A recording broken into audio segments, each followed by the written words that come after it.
The rest for the wicked. It's just like Andy's wonderful wife. Andy, go and tell the children off. So the children hate Andy, but they love their mum. Absolutely. You know, it's the way of doing it, I think, you know. So Jess, have you got access to Facebook at this minute? I do. Can you sort of make sure Archaeology Cymru's got this on there, and you know, because we're sort of doing a bit of the old YouTube at this minute. Yeah, is it on the Archaeology Cymru group? Oh, all right then. Oh, look, whenever I do a lecture, it gets more complicated than it should do. You know what I mean? It's not on the group, from what I can see. Oh, all right, stop labouring it. Do you know? It's like going on one of those bloody ghost walks with Amy. No wonder she's no longer with us.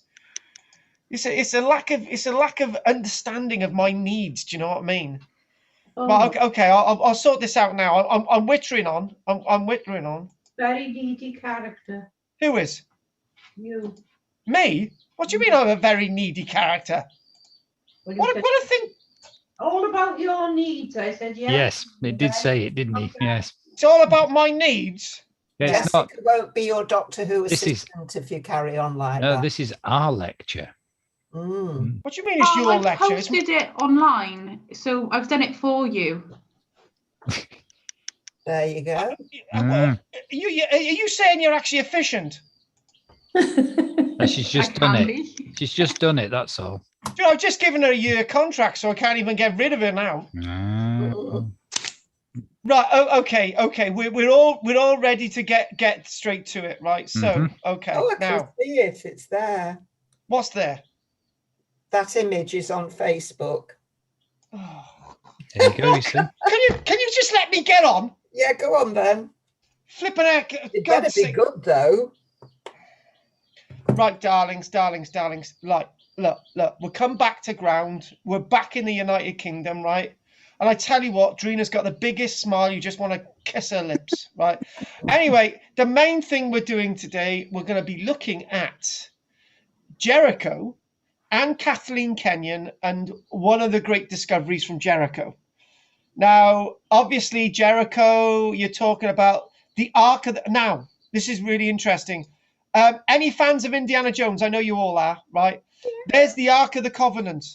And the Ark of the Covenant, at the walls and the gates of Jericho, made the walls of Jericho fall down. Now, okay, did the walls of Jericho fall down? Is it the one thing that we do know is that there were walls around Jericho thousands of years before there were walls around anything, right? And we're not talking about walls ice cream. See the joke there? Anyway, so the main thing is Jericho itself is the place that the wonderful archaeologist Kathleen Kenyon excavated at. And the wall behind me, I'm glad I didn't give too much away. That behind me is one of the towers at Jericho. Now, the walls at Jericho were constructed thousands and thousands of years ago. Now, that's what we're going to look at. That's the information that we're going to look at. But what we also need to do is feed in Kathleen Kenyon with the story. Now, one thing I'm very wary of, the only archaeologist that we ever talk about each week is me, right? And I know we can't talk about me every single week. Jessica was saying Carl this, Carl that last week. I know, but it can't always be on about me, right? It's partly your lecture as well. So what we need to do, we need to discuss another archaeologist. So we're going to look at Kathleen Kenyon today. Kathleen Kenyon was one of these archaeologists that, like Schliemann, wanted to find something that was in history, right? And she found the walls, she excavated the walls at Jericho, walls that are in history, that moment in history. And she did a bloody good job of excavating the walls at Jericho. And one of the little clues to something else at Jericho is we do believe that we've got some of the earliest evidence of tuberculosis on the planet. And it's quite possible, it might not be the full story, but it's quite possible that tuberculosis started at Jericho. So it's amazing, isn't it? We know where the COVID virus came from, a laboratory in Swindon, right? So now we've worked out, I can't say anywhere else, because if I involve any other foreign countries, I might be invaded, right? So the main thing is, Kathleen Kenyon's bones were analysed years later, and 1 minute she had earlier bones and there was no signs of TB, and then she had bones that were from a later date, signs of TB, and the close proximation of people. Now, Jericho is a fascinating archaeological site, archaeological resource. This is that tower, and there's a little grate over that, and there's a sort of, it's slightly hollow, but this is the great tower at Jericho. This is the one behind me, and there's several walls at Jericho. So what I'd like to do now is I've got lots of really nice little, really lots and lots of nice little gems of information, which I need to bring you into. So this week I'm going to go to my usual source for information, and it's not Wikipedia. There's a little secret I'm not going to tell you, right? So Jericho is located at West Bank. We all know where the West Bank, the Palestinian, that sort of, that we'll show you where all that is on the map in a minute. So Jericho is one of the earliest continuous settlements in the world. It's not Arnside. I know Arnside likes to be the most continuous windbag settlement on the planet, but it's not. This is one of the most continuous settlements ever to be seen and discovered in the world. It's believed that people have been living at Jericho for 1,000 years, 2,000 years, 11,000 years. People have been living at Jericho at least 11,000 years. Right, so you can't get that in your mind. 11,000 years. How long is 11,000 years? Okay, put it this way: if we do believe that maybe there was something in London before the Romans got there, but as a town, as a city, as a place where we've got big things going on, London's only really been occupied for around 2,000 years, and we think London's been there forever. Jericho's been there for more than ever. It's been there for 9,000 years. 9,000 years, which is 10 times the age of Yoda. Archaeological excavations, see, Yoda, 900 years, 10, oh, forget it. Archaeological excavations have demonstrated Jericho's lengthy history. You can always have Jessica back next week. This city site is of great archaeological importance, and it's a site excavated by the very amazing Karl-James, the very amazing Kathleen Kenyon. It provides evidence of the first development of a permanent settlement from nowhere. So in other words, not only that we've worked out the TB stuff, right? So in other words, one minute there was nothing, and the next minute there was a city, there was a town, there was a settlement.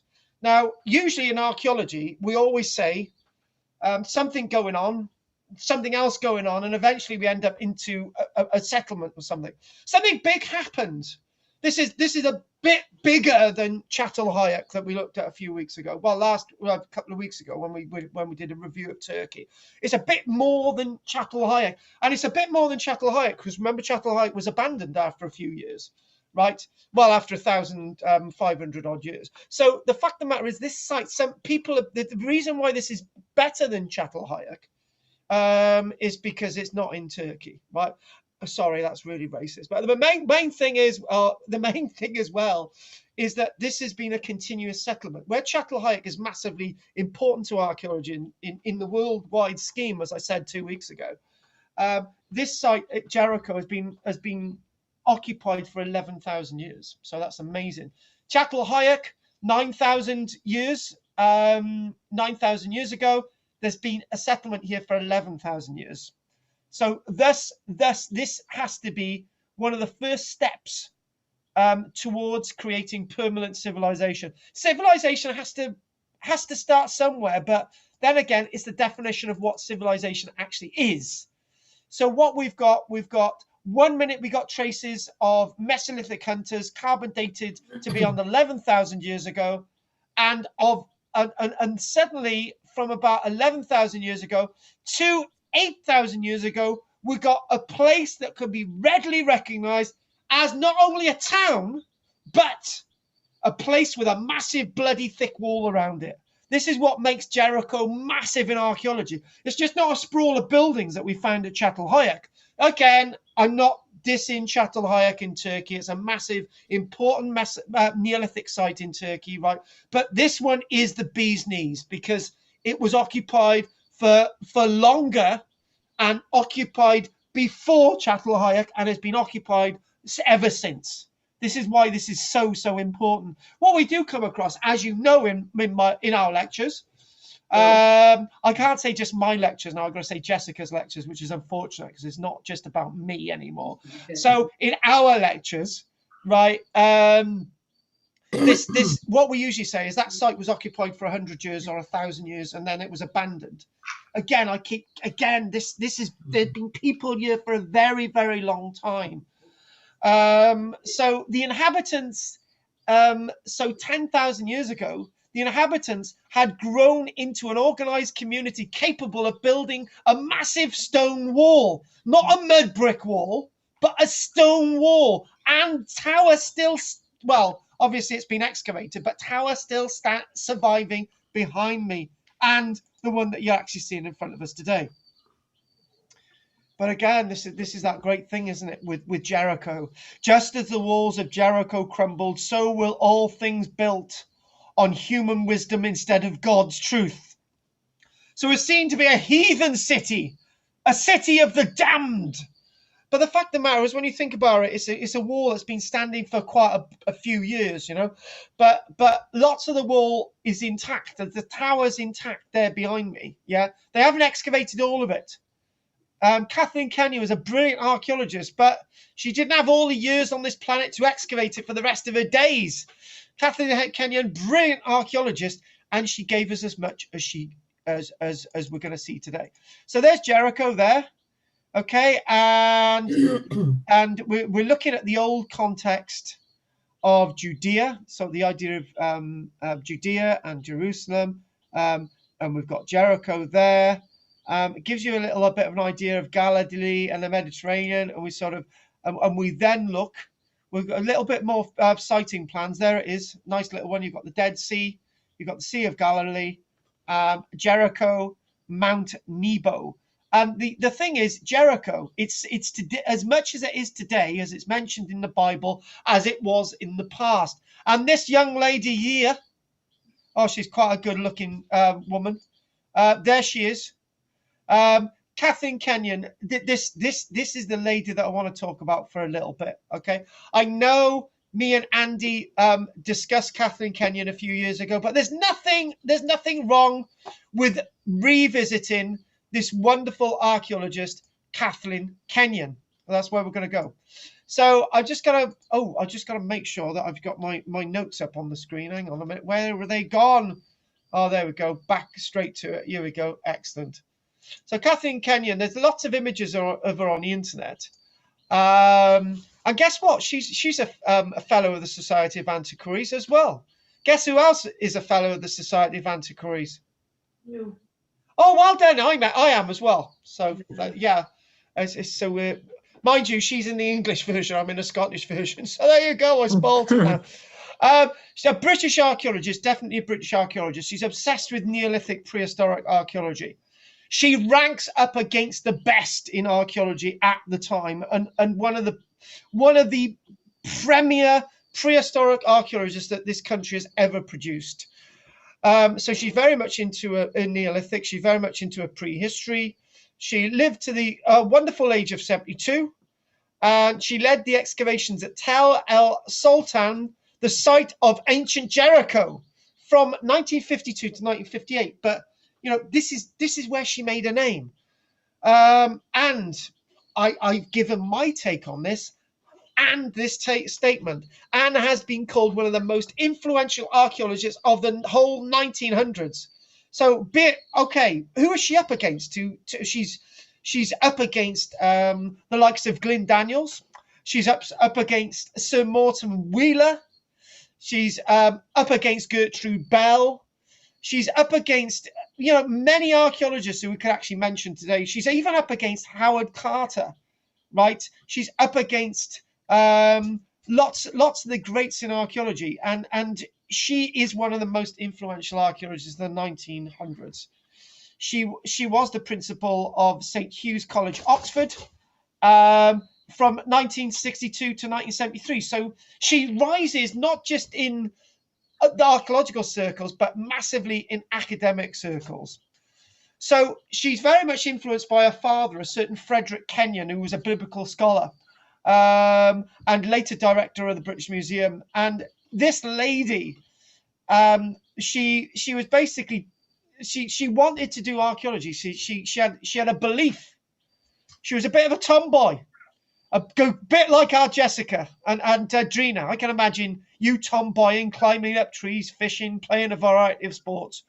And she was determined that she and her sister should be well educated, and that was her father's wish, right? She wanted to get there. In later years, Kenyon would remark that her father's position at the British Museum was particularly helpful for her education because she could go along and watch what her father was doing. Anyway, she ended up going to Oxford, and she was the first female president of the Oxford University Archaeological Society. Can you imagine it? She would have back then in the 1920s and the 1930s. You can imagine, although everyone in her year would have been male, so she was up against. She was with it in amongst this. She graduated in 1929 and began a career in archaeology. So she worked across Europe and the excavations at Jericho, which she's foremost known for. She's the one that everyone turns to, and she worked a few little things. Here we go. We mentioned the likes of Mortimer Wheeler, but we haven't mentioned another great archaeologist, a certain Gertrude Cato Thompson, who was the pioneering female archaeologist who worked at Great Zimbabwe in 1929. So we've mentioned Gertrude Cato Thompson. She was the Gertrude Cato Thompson, if you can remember, when we looked at Great Zimbabwe and Mapungubwe months and months ago, if not a year ago. I mentioned that she challenged academic archaeology and said, this site is not being constructed by Westerners. This site's been constructed by native peoples. Kathleen Kenyon joined the team of Sir Mortimer Wheeler and Tessa Wheeler, Sir Lady Wheeler, on the excavations at Verulamium, St Albans.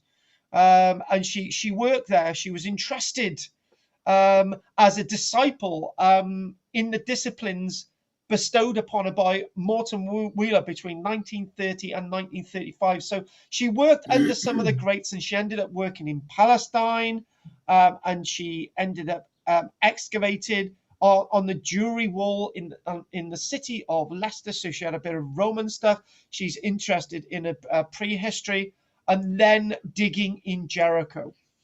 I'm just going to see what my notes are up on the screen. Whoever sent me a chat thingy, I don't seem to be able to read it. But anyway, just come in and tell us. So during Wait, Carl, I said you need a photo of you and your turkey, like Kathleen and her dog. I tell you what, Jessica, you've already got the job, so why do you need to be a creep? Do you know what? Me and you, Jessica, what we should do? We should do an evening with Jessica and Carl.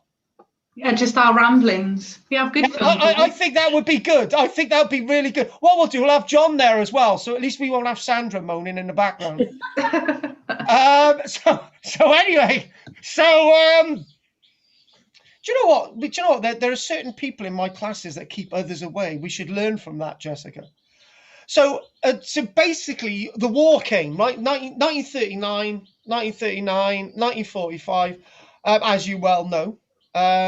Or in Pete's head, he's still fighting the war. And basically, she was involved with the Red Cross, and she worked with the Institute of Archaeology through the war period. And then she excavated at Southwark in London. She worked in Shropshire, loads of other places. Ended up working on the Roma City in Libya. And then she was given an opportunity to work for the British School of Archaeology at Jerusalem. So Kenyon was involved in the efforts to reopen the school after the Second World War. 1951, she travelled and she looked at the area, and she undertook excavations on the West Bank, Jericho, Tal al-Sultan in 1951. But she didn't become the main archaeologist excavating there. And she was very much the bee's knees from 1952, 1953, really getting into it until 1958. And then that was a long-lasting legacy. What the excavations at Jericho actually taught her taught everybody else and taught the world. The groundbreaking discoveries concerning the Neolithic cultures at the Levant, a holy land, Jericho itself, were made, the great discoveries were made at just that one site of Jericho. This is what made her name. Her excavations of a walled city and early burials a very early city, looking at trade. Kathleen Kenyon had no doubt the sites she excavated were linked to the Old Testament, but she wasn't obsessed with it. She wasn't obsessed with it like Schliemann. Having completed her excavations at Tel El Sultan in 1958, Kenyon excavated in Jerusalem from 1961 to 1967, concentrating on the city of David to the immediate south of the Temple Mount. So she wasn't, her work has been cited by like biblical scholars over and over again. But what Kathleen Kenyon wanted to do was give you something else. Give you something that is continuous, give you something that goes all the way back to the early days of archaeology, going all the way back to being the first of the great towns or cities on the planet. Other people argue that, you've got good evidence of Çatalhöyük, but I've mentioned Çatalhöyük. It's a great site in Turkey, but this site is still occupied today. The landscape is still occupied today. People didn't go away because that landscape is the place to be. That's why it was so great, because it was the place to be for everything, the cradle of civilization. We talk about the cradle of civilization of being in ancient Egypt. It only needed a little trickle of a stream to go by and the Mediterranean for trade. We got evidence. The likes of Jericho, trade with Cyprus, for example, trade with lots of other places, and the ideas and the links with the Bible itself. Kenyon's digging techniques. Listen to this, digging techniques. She brought with it all the modern excavation techniques and all the ideas and understanding pottery in the landscape. The first event was the refinement of stratigraphy techniques that Kathleen Kenyon dig at Jericho catalyzed. So in other words, she had a new digging technique that she would have a strict understanding of the layers as she was going through. So she just wouldn't dig into the ground and sort of let's just keep going, right? Where each of those layers has information. I know this is so obvious, but each of those layers has a strict separation of ideas, and those strict separation of ideas are the strict differences in the ceramics as we go down, and we understand the archaeology that Kathleen Kenyon had offered us in promoting new methodologies. In other words, what we're talking about is instead of, pottery become massively important, Kathleen Kenyon.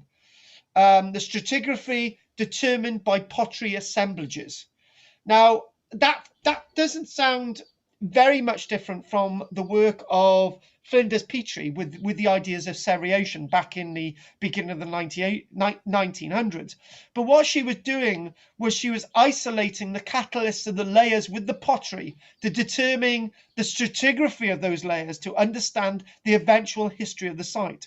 So this is what she's doing. She's individually exposing horizontal layers, reading them like pages in the book, understanding the pottery, giving you ideas of dates. And this is the archaeology that she was giving us.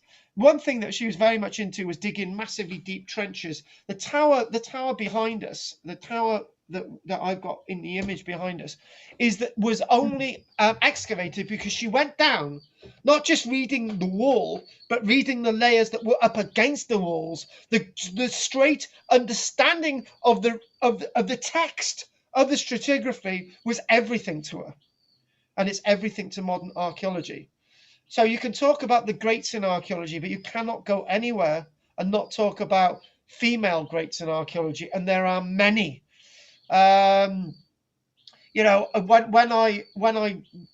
I think one time we did male archaeologists and we did female archaeologists. I think we did 10 male archaeologists and I think we did 10 female archaeologists. Now, that was a while ago, and I can remember sitting down and think, can I find 10 great female archaeologists? And as you start to look into it, you get Jaquita Hawkes, if anyone's ever come across her. She was writing books up until a couple of decades ago, and you've got and actually Tessa Wheeler, Sir Mortimer Wheeler's wife, was as good as archaeologist as Sir Mortimer Wheeler was himself. Many of these great archaeologists, like Flinders Petrie, had female co-patriots that sometimes missed in archaeology. But the difference with Kathleen Kenyon, a Gertrude Bell, a Jaquita Hawkes, and all the other great female archaeologists is they are the archaeologists. They're the ones that shine above anything. And it's that embodiment of recognition of these archaeologists that have brought them forth. And to be honest with you, if it wasn't for the work of the likes of Kathleen Kenyon, we wouldn't see archaeology today completely dominated by female archaeologists. The university I went to had most of the archaeologists there who ran the courses were actually women. Most people that I would say 3/4, if not sometimes 2/3 of all individuals working in British archaeology, I usually see a female. That's my own experience. That might not be overall, but that's my experience, and it's the likes of Kathleen Kenyon that we're actually very much thankful for that. So what we're going to do now, I want us to look a much more deeper at, we've done our Kathleen Kenyon bit. Now let's have a little bit more look at what she gave us. Karl-James Langford and his turkey, Kathleen Kenyon and a little dog. It's good. There's not many animals in archaeology. Do you know what I mean? I've got ducks as well.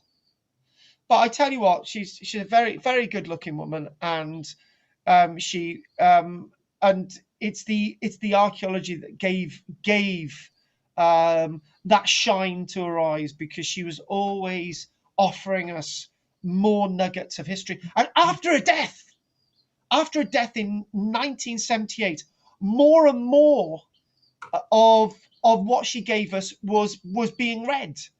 You know what I mean by that. What I mean by that is that a work is still being looked at and examined today. It was only years later that we're able to work out the TB link, and there's book after book, published works. Here we go. God, I'm not going to read all these out. The last book she published was The Bible and Recent Archaeology, the year of her death, 1978. What else are we going to do? Excavations in Jerusalem, 1966. There's just so many of them. There's about 30 odd titles in front of me. Oh, a bit of 1949 Guide to Wroxeter Roman City. Okay, and her first book was 1942, The Building of Samaria. There you go, Samaria, that's in the Middle East as well.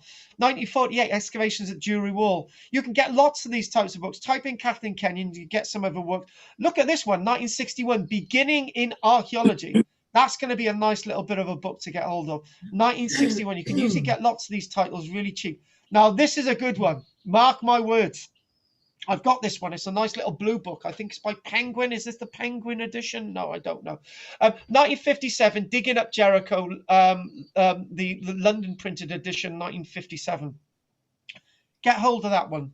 Again, she's got the Beginning in Archaeology book. She first prints in 1952, and it's reprinted. It's so popular because actually the strange thing is, we might see the likes of Leonard Cottrell, the great historian archaeologist Leonard Cottrell, writing in the 1950s and 60s. And you might see books from Glyn Daniel. But one of the things is they're not making archaeology easy.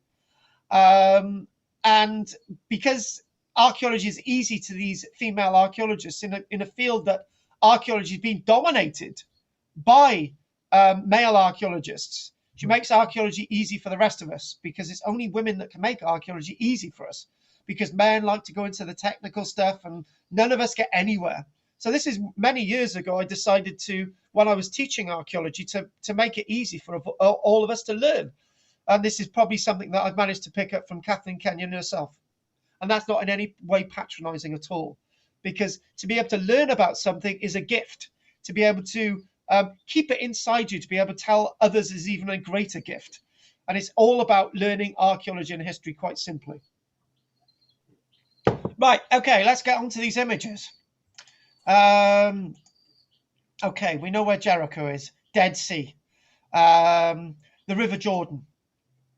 And again, you can go to this wonderful site now, and there are little steps down to it, and you can get a little idea of the walls and the archaeology itself. It's not in a good state as when it was excavated. Now, how long ago was it excavated? 1958? I know it's a flipping act, you know, that's 60, 70 odd years ago. So, you know, we're struggling to really see the clarity of what this wonderful lady, as there she is recording the archaeology in front of us, as we're seeing it today. So what I'm going to do now, what I'd like to do is take a little bit of a leap and go back to my notes again. So what did we work out before? The wall that Kathleen Kenyon is looking at today, and the wall behind me is classed as the massive stone tower. Obviously, you need towers. We know that at least one part of the wall was strengthened by a stone tower. Now, why is that important? Well, to have a wall, maybe the wall that those carrying the Ark of the Covenant, with their trumpets blowing and the wall collapsed. You know the story, the fables from the Bible, probably true. It was probably that those walls weren't strengthened. The original walls weren't strengthened by stone towers. So when you add stone towers, it gives you some it strengthens the wall. It's load bearing. It keeps the wall in some kind of it keeps it all together. Towers, gateways, and all the rest of it. So towers are an innovation to a wall. If when you put a buttress on the wall, right, the wall stands up taller, and it lasts longer. For example, we've got a garden at the end. We've got a wall at the end of our garden, and there's no buttresses in it, and it's slowly starting to subside. But the wall of the neighbour has got buttresses in it, and you're thinking, well, your wall has got buttresses in it, our wall hasn't. So you know, you can quickly see that. So just the wall, earlier innovation, add towers onto it, and all the rest of it. And that's where you start to get flat lintels and curved arches and all the rest of it. Architecture developing. So the size of this settlement justifies the use of the term town and suggests a population of some 2,000 to 3,000 persons. And I do believe that the population of Arnside is about 2,500 people. Is that correct? Or am I wrong? That's about right, isn't it? I think so, yeah. 2001. 2001? Yeah, including me. Oh, shut up. What is your problem today? You were on about a number 2 earlier on. It's all about you. By the way, Margaret, just between me and you, nobody else needs to know this, right? We were at the land in West Wales on the weekend, right? The goat shed is ready for the goats. We've now put a little pond in as well with a nice butyl liner, and I thought, do you know what? I could see Margaret over there on her bench with Drina, shut up, with the goats. And we were thinking of you. We were, Margaret, next year on the excavation with good old Rog. Anyway, talking about archaeology again, and back to making more sense, and it's not all about you, Margaret. So the amazing thing is, this is the point. I don't know if you've seen it. Between 11,000 years ago and 10,000 years ago, Jericho went from a Mesolithic hunter-gatherer place to a full-blown settlement with a wall around it. In 1,000 years, that may sound, oh my God, that's a long time, isn't it? But all right, let's just put this into perspective, folks. Let's just be really passionate. Put this into perspective, right? To develop proper settlements in a British context, okay, settlements like this, if the Romans hadn't come over to Britain, we wouldn't have had settlements like this until about 400 years AD. Okay, we know settlements with walls and ditches and whatever would have developed in Britain if the Romans hadn't come over, but it would have just been a bit delayed by about 200-300 years, right? However, that's 1,600-700 years ago that we would have had towns and cities in Britain, right? You think about that, right? Mathematics, make it easy. 1,500 years ago, they had walls and a town 10 and a half, 11,000 years ago. That's the difference. That this is why this is so important.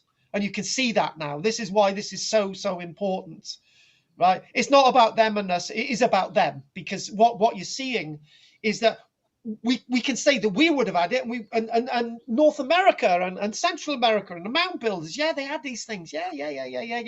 It's called determinism. Human beings evolve. You know, they don't need everything developing from one spot. Yeah, but the main thing is, what we do see is that as akin to how humanity goes, they were a little bit quicker out of the block.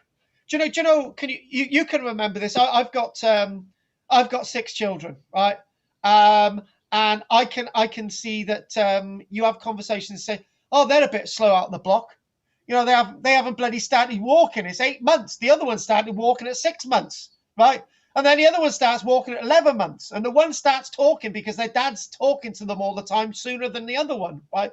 But nothing needs to be all at the same time. Everything on this planet develops at different rates, and there's different reasons why things develop at different rates, you know. This is a really massive one, right? Humanity is a bit of a strange beast. It really, really is, because when you look at the Nabateans, for example, they're these wonderful Arabs wandering around. They've got all the food that they want. They've got their goats. You know, I'd be happy with a goat all my life, you know, and my turkey, right? I wouldn't need a house. I'd just have a little tent in a field. I'm happy, right? But suddenly, these Arabic tribes said, right, what we're going to do, we're going to build a city in Nabatea, just like that. We're going to be the Nabateans. We're going to create Petra. That's what we're going to do. Humans are a strange beast. They just go off and do things just because they want to do it, not because they have to. There's nothing have to in archaeology. We didn't have to build towns and cities in Britain if the Romans come here, but we would have anyway, you know? So why did they move? Why did they suddenly move from hunting to life to full settlement? They did. That's it. That's all we need to know. The development of agriculture can be inferred from this, and grains of cultivated types of wheat and barley have been found. So this is the point, you see. This is the point. This is the balancing act, right? To have a city like this, you can't just wander around eating berries from a bush, right? And you've got to you need something to become a town or a city, right? You could do it through trade, yes, but you do start need to grow early forms of wheat and barley. You've got your emmer, you've got your einkorn, but you've got early grains of cultivated types, the very early grains of wheat and barley being indicated at Jericho from such an early age, from such an early time. Jericho is thus one of the places providing evidence of very early agriculture. So how many firsts have we got today? I don't know how many people are putting this together, but we've got a lot of firsts so far. Yeah, we've got a lot of firsts. Maybe there might be somewhere else on the planet that might be like this, right? The Japanese, the Chinese might have something like this. Oh, the Japanese do have something like this. They do. It's a 1,000 odd years a bit after this date. The Japanese start to do this. Can you remember that? The Japanese started to do this, but they didn't really go in for their wheats and barleys. Remember that with the Japanese, with the Yamon culture? Remember we did that? We're talking about early stages, 9,000 years ago. And they didn't have their wheats and barleys. They were still essentially a sort of hunter-gatherer, but they had such a wealth around them. They didn't really need the massive wheat and barley agriculture that these people needed. Because where in Japan you've got more lush, and in a tropical rainforest you've got more lush, you haven't got the same density of lushness to support human beings in the likes of the Jericho and Jerusalem landscape. So they've got to do something else, and the something else has to be wheat and barley. That thus gives them the place of early agriculture. It is highly probable that to provide enough land for cultivation, irrigation had been invented also. Oh my God, how many? We got irrigation as well. This is that typical story, isn't it? What did the Romans ever give us? No, actually, the Romans never gave us anything, because, you know, these people have already got irrigation. They've got viniculture. They got agriculture. They got roads. They got walls. They got statues of Lloyd George. They got everything, right? They did never need the Romans, you know.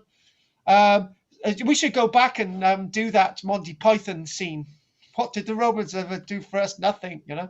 But anyway, so irrigation, you know, we talk about the Nabateans thousands of years later, and we think, well, these people had irrigation. They would have they had to have had irrigation.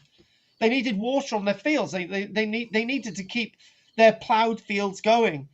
This first Neolithic culture of Palestine was a purely indigenous development. Oh, God, bit of nationalism there. Indigenous development, but why not, right? This is what we're talking about. And I love that. I love it when archaeologists like Kathleen Kenyon are actually saying, well, this must be all indigenous. We don't need people coming in from outside. We don't need scores of people coming in from outside and sort of influencing us like the fictitious Celts that Pete goes on about every single week, right? We as first people, Britons, can do agriculture. We can do flint knapping. We can do all this. We don't need these people coming over from the continent to get us to do things. And this is what Kathleen Kenyon's saying about this indigenous landscape. It was these people who did this. It could only be these people who did this. And that's what we're seeing. But it was also these people that were then going on to trade and influence from others. And then it's very likely something else occurred around 9,000 years ago that we'll mention in a moment. But that sense of non-indigenousness. But there she is, Kathleen Kenyon, as she's developing. Wonderful set of beads. Sandra's got a set of beads like that. There she is in a workshop. She's very much kind of hands-on archaeologist. Now there's something else about Kathleen Kenyon. She got her hands dirty. She was the one who held the trowel. She was the one who did the note taking. She was the one who took the photographs. You'll find, like me, that I'm one of those types of archaeologists that gets mucky and dirty, and then when everybody starts going, I step back and eat pot noodles and have cups of tea and take all the glory afterwards. Kathleen Kenyon isn't like that. She goes in there and she gets herself dirty throughout her entire life. She's one that is on the front line, and she's the one who's leading the archaeology. Actually, I gave that a bad impression of myself. I love getting myself dirty. It was my mum who didn't like myself getting myself dirty. And there she is in 1977, still in the field with Kathleen Kenyon at an archaeological site. And there's the scaffold there that they're surveying. There she is. You wouldn't mess around with her. She's saying, right, we need to do X, Y, and Z, and we need the archaeology to go in this direction. But there she is, hands-on again in the 1950s. You know, it's somebody like Kathleen Kenyon is a loss in archaeology. To be honest with you, we've lost many of the in the 1980s. We had so many big names still around in archaeology. We even had the likes of Glyn Daniels still around in the 1980s. But then the 90s come along and names start to go. You know, but as she's recording, as she's offering us more of the past, letting us see it, letting us understand it, the walls of Jericho itself. Jericho excavations. As she's looking, she's saying, have a little look over there. Have a little look at my excavations. So obviously what you can see in the ground today are lots of humps and bumps around Jericho. Just the wind-swept remains of her archaeological excavations. But yeah, people do visit them, as we've already seen. You've seen sort of barriers and steps and things you can actually go down to. I sort of really, really understand the archaeology. And I've just realised it's 8:45, and I think Pete and Sandra, Pete needs to go upstairs and change the toilet roll around for Roger to use. So I had to put that in there, Pete. You haven't mentioned about Roger and his toilet roll recently. Oh no, because he's not here. You know what? Okay, what? Right. If I organise for John and Roger to come over to your place, right? You could get friends with John. I'd sell the bloody house. That bad, eh? Hey, hang on a minute. You're the one who's being bitchy. So the one thing I wanted to mention is that I mentioned about the indigenous development of this landscape. You know, it was these people who were very much hands-on for 11,000 years ago to 10,000 years ago, 9,000 years ago. Things are very much indigenous, but there's evidence around 9,000, 8,500 years ago that there's a group of people who are offering a new sense of influence within the tapestry that we see at Jericho, bringing a culture, although it was still Neolithic, and interestingly enough, they're not manufacturing pottery, what we would usually expect for such a type of site. This occupation probably indicates the arrival of newcomers from elsewhere, but very much anyone that is coming in isn't actually moving from massive distances across the landscape. So we're not talking about people moving in from Egypt. We're sort of about people sort of influence and changing. For the next 1,000 years, there is little. There is something else going on at Jericho, which we don't really understand. People are still living there, but for some reason, it's not as well occupied as it had been before. So 7,000 years ago, Jericho showed the influences of development that had been taking place in the north. So in other words, people are actually indicating, and they've got a massive use 7,000 years ago in pottery. They're starting to use lots of pottery at Jericho, lots and lots of pottery, and that's where our Kathleen Kenyon comes in with the stratigraphy. So what you're talking about, one minute you don't have pottery, you've got walls.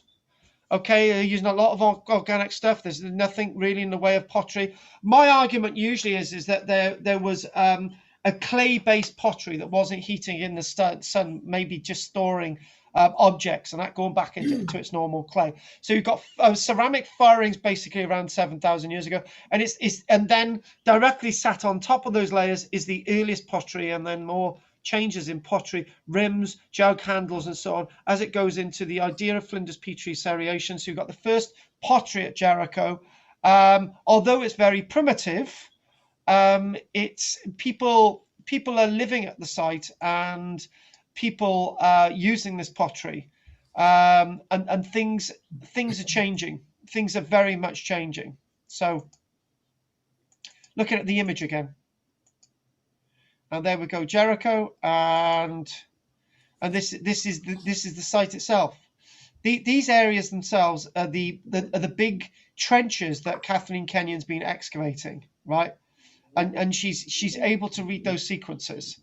Lots of other parts of the site were obviously excavated, and this is known as a tell. There are lots of these tell-like sites across the Middle East. Large chunks of this weren't excavated, so there's a lot more to be said with the archaeology, and little bits of walls that you can actually see sticking out and all the rest of it. So what we're going to do now is, I think what we should do is take a break before Sandra's sort of sense of ownership of the situation blows up, because she really wants to have a go at me for slagging her off throughout the entire lecture. So Sandra, it's your go to have a chat. And by the way, you look like you've got a turban on. Oh no, not a turban exactly, but yeah. Go on, Sand. What? I thought you were going to say something. No. You're usually a gobby one. All right then. No, I'm not gobby these days. Oh, Sandra, you're allowed to be gobby. I just got to put up with Margaret instead. So, right, yes, and a little bit of a note. President of the Oxford Archaeological Unit or Society. There we go. First female president. There we go. Yes, we'll leave that turkey idea to another day. Hang on, Jessica. If I'm going to have a turkey, what you going to have? A little dog? Right, okay. I'll bring Drina. my little chihuahua. Yeah, that's right. I thought you had 4 of them. We don't want them barking. Oh, I'd love a pack of them, but my mum said no. I've got a border collie and a chihuahua. And I tell you what, I can imagine it now. You turn up on an archaeological site with us lot, and the first thing that the dogs go is jump into the trench and do their doings. It's not happening. Drina. No questions. No. Talking about doings, Andy. No. I remember doing a lot of the female archaeologists, and it was great because I hadn't heard a lot of them, so it was really good. Yeah. She was a terrific lady. So. Exactly, definitely. Yeah. And she would have been one of the earliest to be able to do it, weren't they? Because women just couldn't get educated a little before then. She was within that generation. So there was Gertrude Gertrude Cato Thompson was one of the earlier archaeologists in 1929 alongside her. So it was those and there was Gertrude Bell as well. And there's these archaeologists that are emerging in the 1920s. Yeah. And you've got Tessa Wheeler in the 1930s as well. So they're emerging. But it's almost as if actually there's something unfair about that statement, because there was another there was an archaeologist working in Scotland called Christina McLagan, right?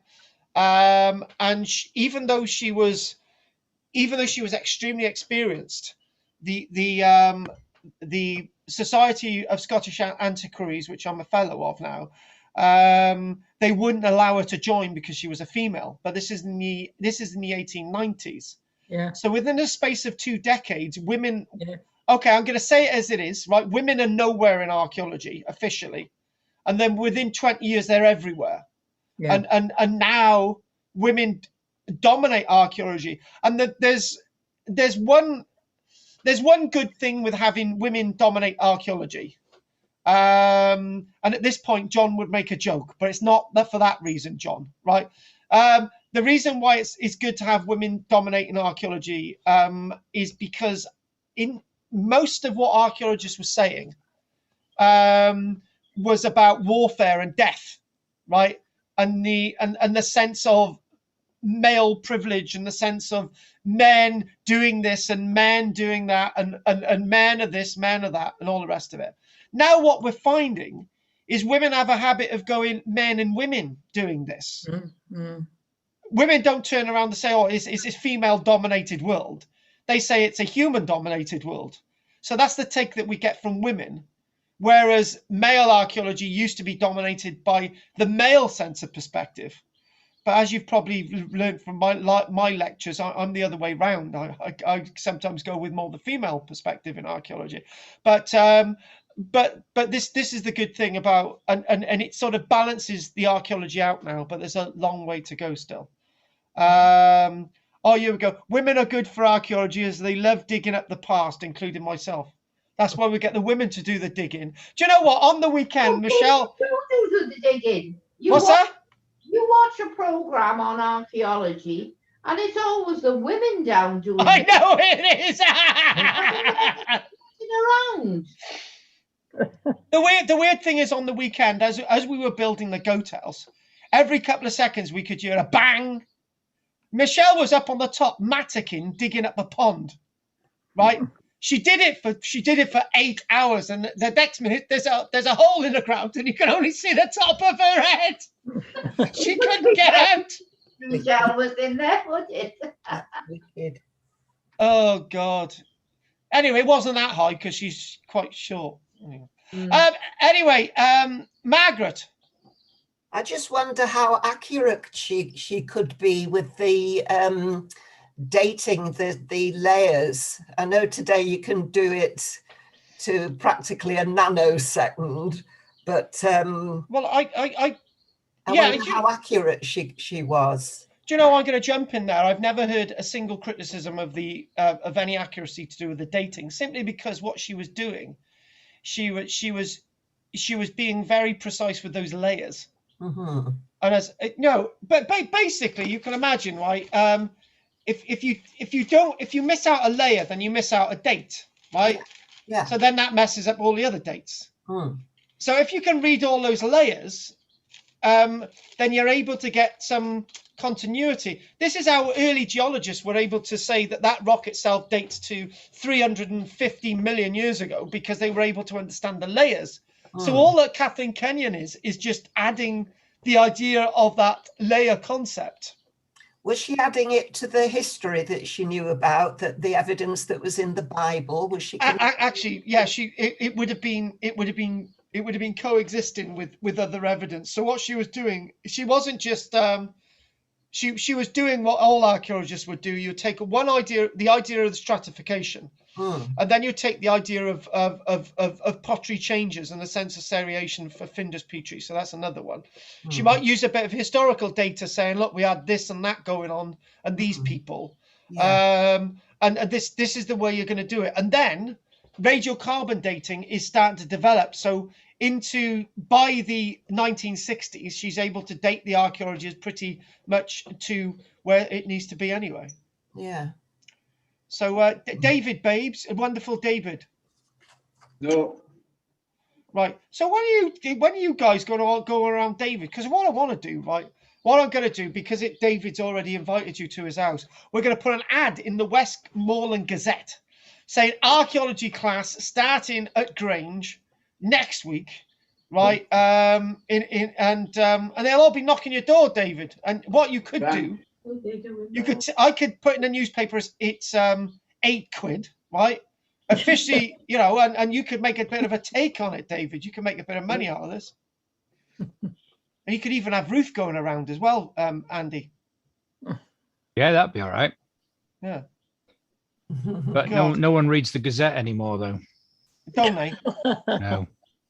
It got taken over by another company, and they started putting all sorts of articles from way outside the area, and it just got crap. Hang on a minute. This sounds like the local newspaper that we've got, right? Yeah, a lot of them got bought out.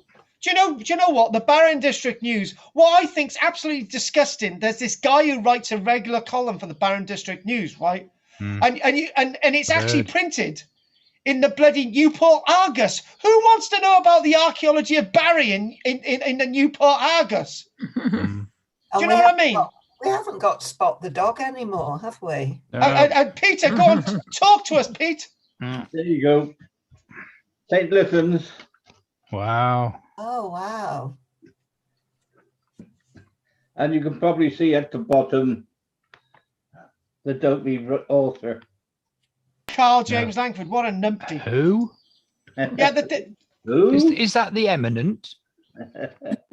Yeah. AJL. Do you know what? That was great. No, you're hand in glove with the councillors. What's all this about 50 odd pound a year you've got to pay to be able to go to both Kerry or Cosmeston or the beaches? If you haven't got that pass, you don't get on it. Who the hell are they talking to? That's nothing to do with me. Ask Jessica. Right, let's have a break. Jessica, you haven't got anything else to say except for this. Histography is important to set the methodology of the excavation. It sets the foundations for the investigation and allows the archaeology to dispute or prove the claims made by historians. Jessica, stop showing off. Anyway, I'm going to go and put the kettle on. We're going to completely ignore whatever Jessica's got to say, right? Jessica, we could have this evening, couldn't we? We could talk about chastity belts and everything for a whole hour. Oh, it'd be amazing. Could get my history of sex book out. Right, I'm gonna crack on. I have to get it because Carl still needs to buy it. yeah.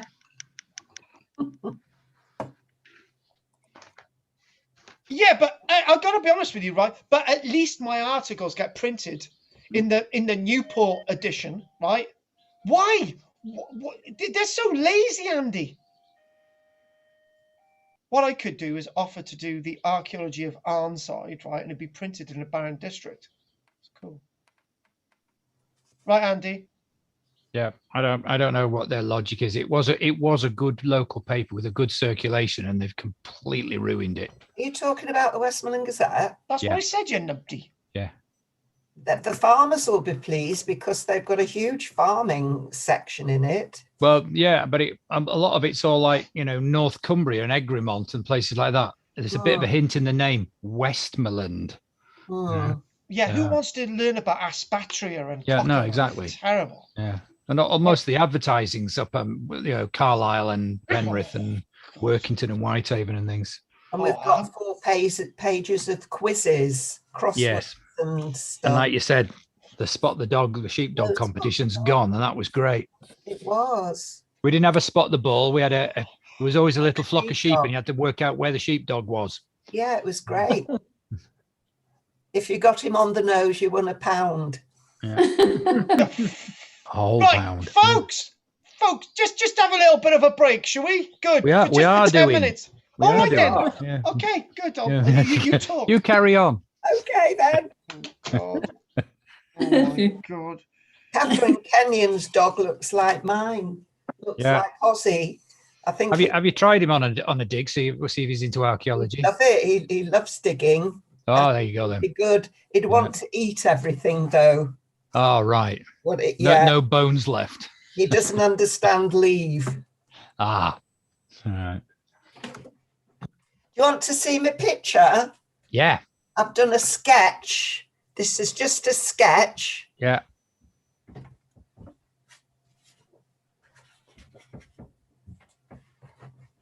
Can you see it? All right. Oh, can I have a bit more air? Yeah. And I've missed your ears out. No, that's really good. It's clearly us. Hey, it's really good, Margaret. Well done. Give myself some very shapely legs. Well, of course. That's called artistic license, isn't it? You're allowed to do that. Yeah. And I've given Drina's got lovely blonde curly hair. And I'm bald. Thank you. And I haven't, no, I can give you a bit more hair. No, this is fine. just a sketch. It's fine. It's fine. Yeah.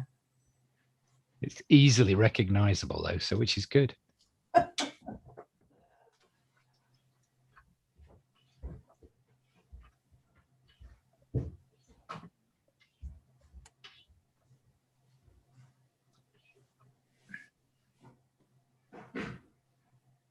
Ah.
It's a glorious evening outside.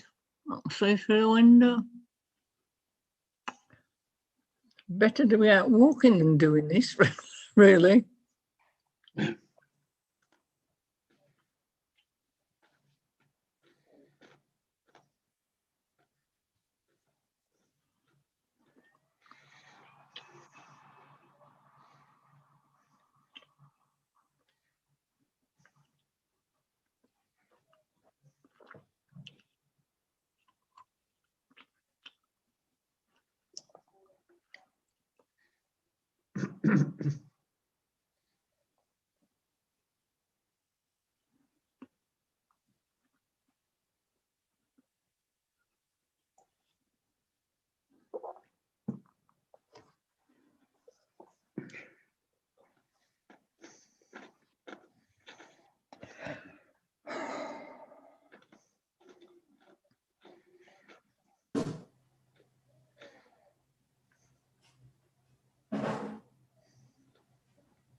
Margaret, Yes.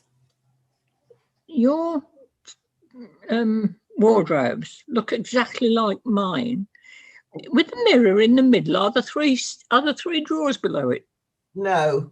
No, so it didn't quite the same then. Mine's just the same arrangement as that, but the mirror bit in the middle got 3 sort of shallowish drawers below it. No, we inherited this from the people before us. All right. We Yeah. had a similarly large one in the house that we left, and the people said, would you like this wardrobe? And I thought, well, it'll save dismantling hours. Yeah. So we just took this on. Yeah. But I would quite like it taken out and something fitted in, because it gets a lot of mold above it in the winter. Yeah. So I would really, it's a bit of a damp area, is that? Yeah. So I would really like it removing, but it's such a big thing. It is, yeah. I think what it is here, it probably works better because the ceilings are a bit higher. Yeah.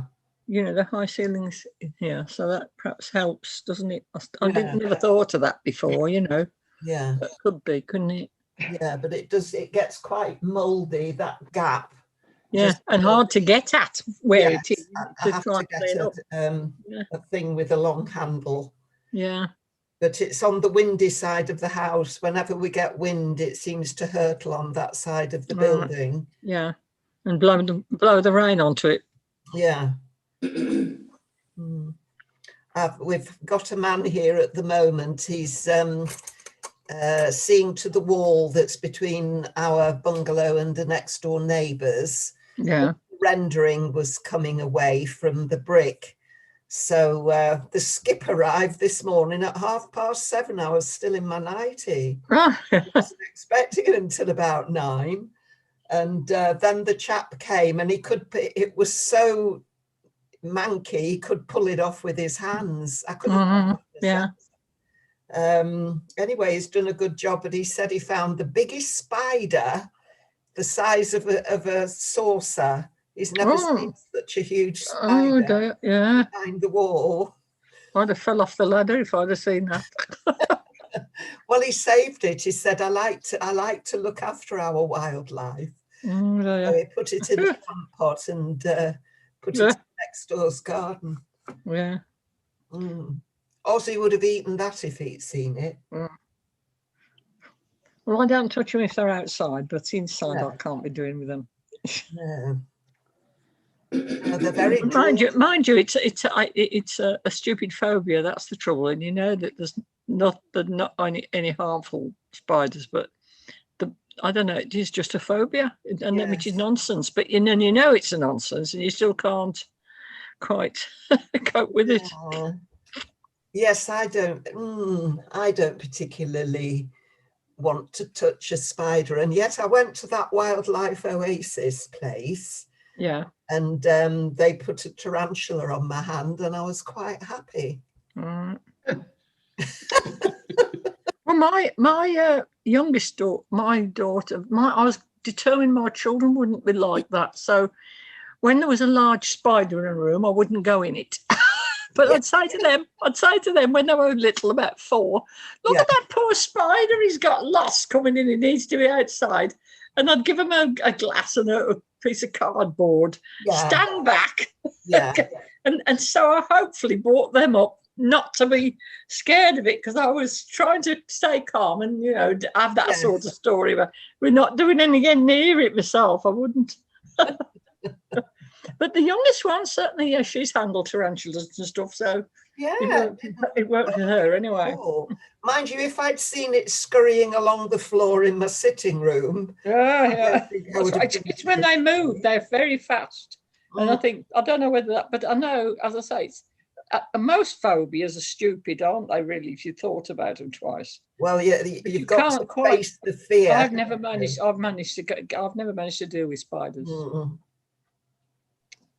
No. At that wildlife oasis, they also gave me a very large snake to hold. Yeah. And it actually felt quite nice. I've had a snake round my neck. I can cope with snakes. Yeah. I can handle frogs, and I can manage mice. Yeah, It is just spiders. Yeah. I can in that place, but again, if they were in my own house, I would feel different. In fact, I used to when I was at school, kids in the playground, you know, hold down, don't miss, you know, and they stick this Yeah. frog or something. And they were disappointed because I wasn't too scared of them. Ah, good for you. But fortunately, they never tried it with a spider because that would have worked. That would have done it. Yeah. Good thing they didn't know, the little horrors.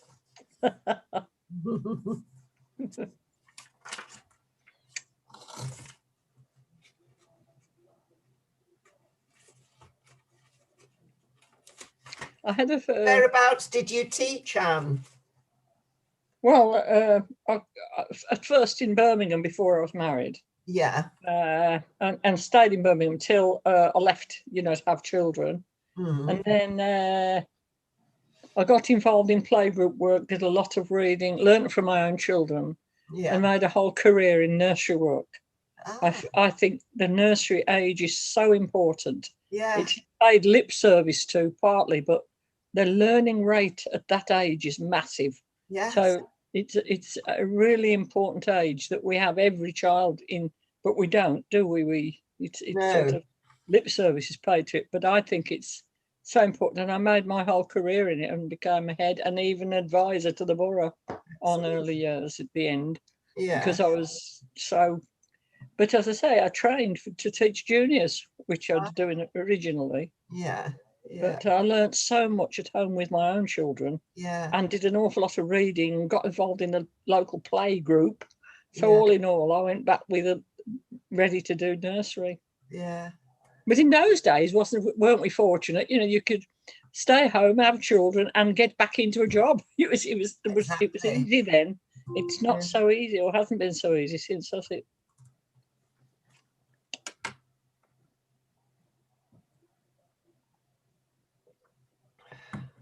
Are you there? Yes. Did you see the turkey? No. We didn't see any turkey, no. No. Well, no, I had the turkey with me. As Anne was talking, I had the turkey on the screen. Did any of you actually see the turkey?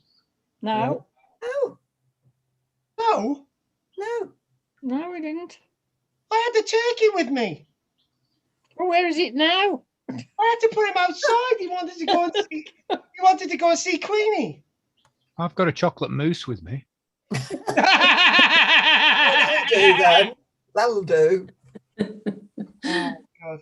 Right, okay then. Let's get back to Kathleen. Good old Kathleen Kenyon. And oh, happy days. I got to put the last. I got to do the finishing touches to my tea. So I'm gonna have to put a. Oh yeah, I'm gonna have to dip a biscuit in it. Hang on a minute. I haven't got any mousse to dip in there, so which would be quite disgusting, really, wouldn't it? In Wales, do you have breakfast, dinner and tea, or do you have breakfast, lunch and dinner? No, we have breakfast, dinner and tea. Yeah. Do you? Yeah. That's a very Lancashire thing as well. Really? Yeah. Breakfast, we have dinner and tea. Breakfast, dinner and tea always. Yeah. But down south, it's breakfast, lunch and dinner.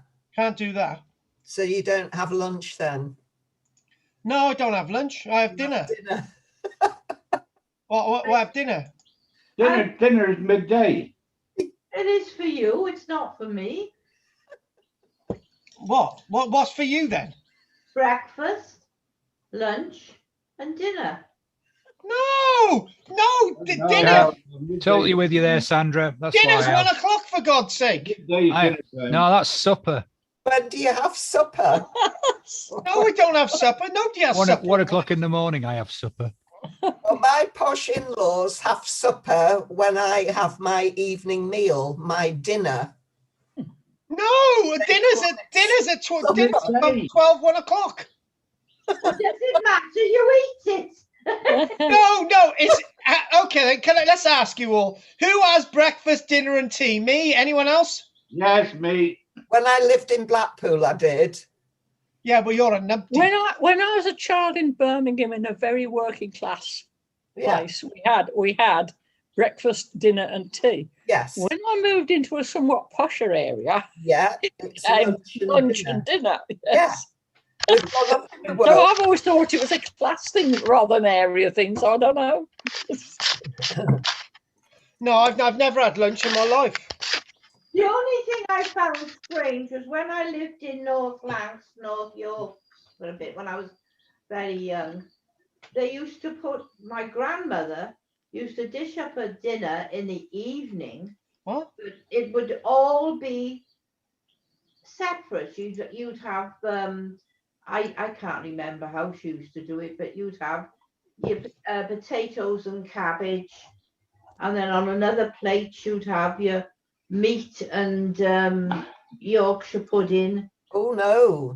On another plate. No! You have Yorkshire pudding on its own as a first course. What the hell? What world do you live in? No.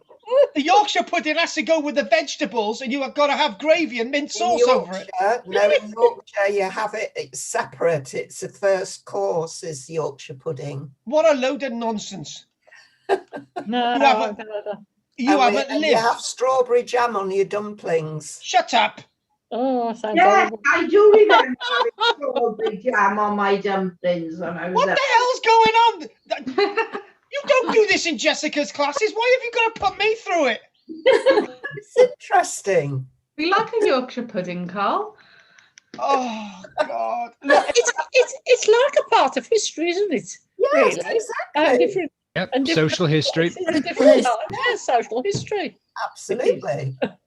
The archaeology of diets. right, has everyone finished yet? I'm not sure really. We haven't We even were got on to doing Jericho. cobblers. What?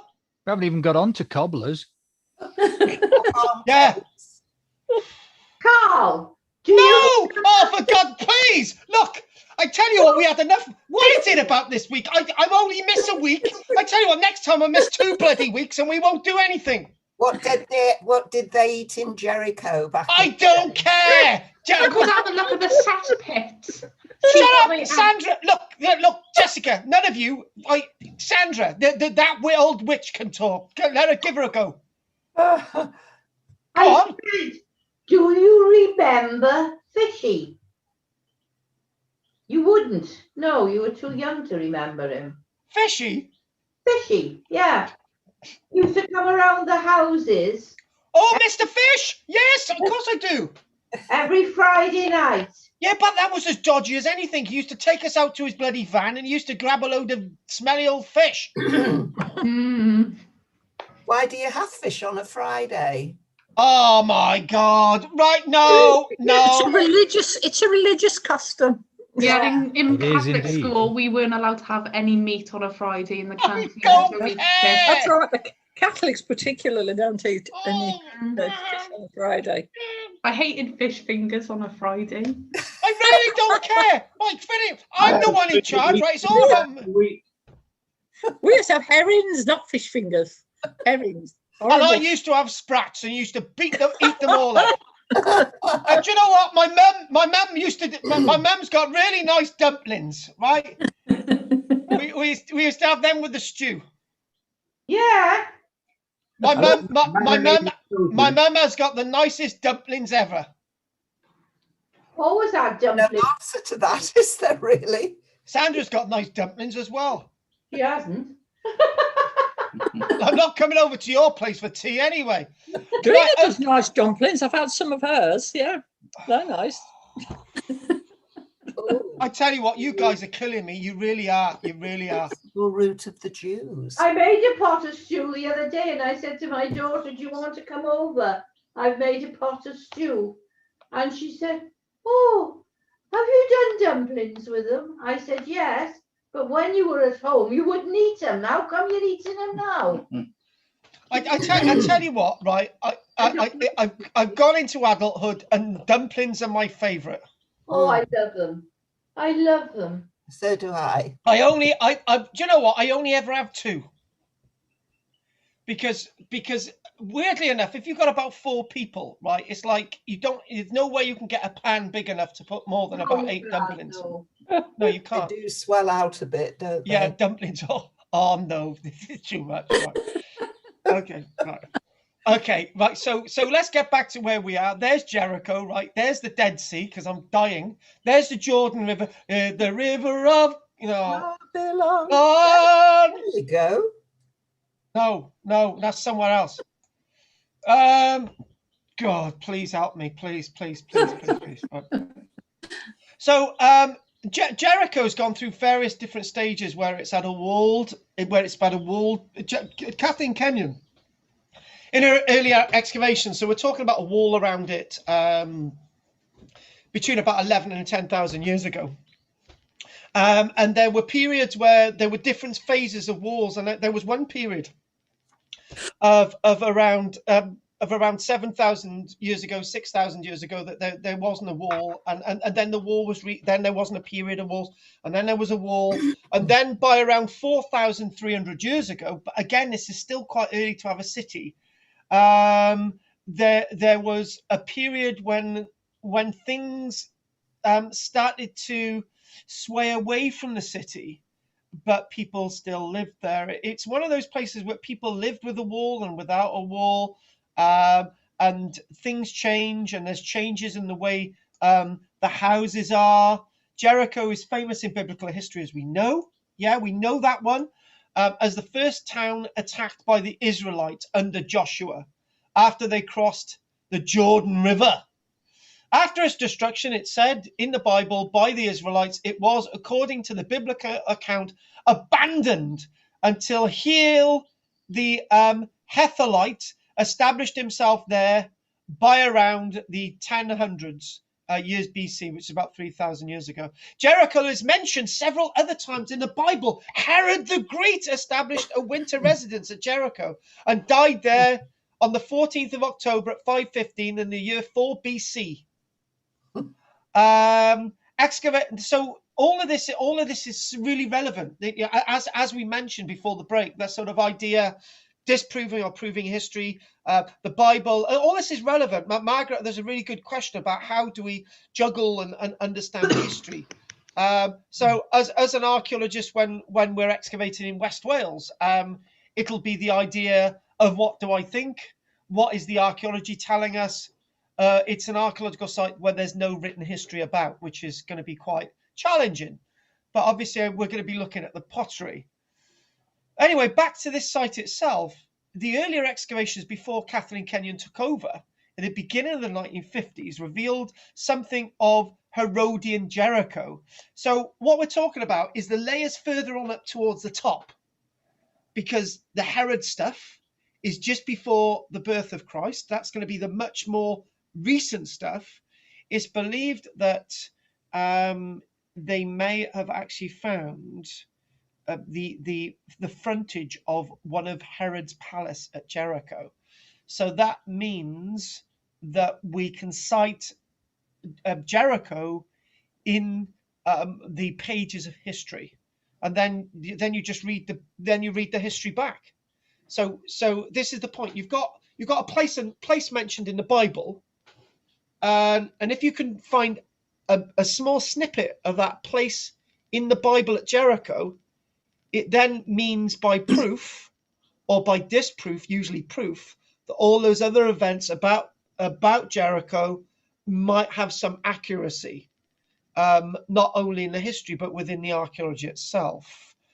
And then above that again, in Jericho, we've got evidence of finer buildings from that period of Rome, and the idea of the New Testament, because yes, it's that idea of the New Testament, because Jericho comes into history, and you've got the sense of the Old Testament and the New Testament basically within that landscape.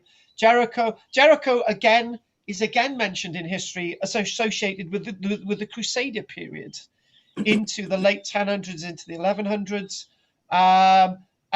and what we do see is the tapestry of the landscape sort of moving sort of tenderly from sort of on top of each other, sort of on the outskirts. It's all sort of moving around that mound.